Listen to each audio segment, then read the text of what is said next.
నమస్తే, నేను అడ్వకేట్ శ్రీనివాస్ చౌహాన్. భార్య ఇచ్చిన చెక్కులకు భర్త బాధ్యుడవుతాడా?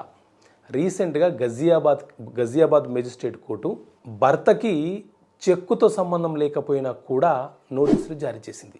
సో ఈ కేసు యొక్క సారాంశం ఏంటి అంటే, ఒక సంస్థను నిర్వహిస్తున్న ఒక మహిళ తమ వ్యాపార నిమిత్తం కోసం ఒక వ్యక్తికి 2 లక్షల రూపాయలను చెక్ ఇచ్చింది. ఆ చెక్కు తీసుకున్న వ్యక్తి బ్యాంకులో ప్రజెంట్ చేస్తే అందులో డబ్బులు లేవని చెప్పి చెక్ బౌన్స్ రూపంలో కేసు ఫైల్ చేసినాడు.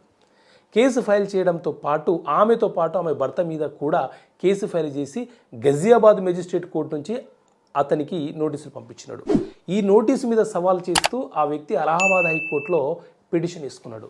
భార్య ఇచ్చిన చెక్కుకి నేను ఏ రకంగా బాధ్యునవుతానని చెప్పి కేసు ఫైల్ చేసినాడు. దాని మీద విచారణ జరిపినటువంటి కోర్టు ఎవరైతే చెక్ ఇస్తారో ఆ వ్యక్తి మాత్రమే బాధ్యులవుతారు, ఆ వ్యక్తికి సంబంధించిన రక్త సంబంధికులు, భర్త, పిల్లలు బాధ్యులు కాదని సారాంశం.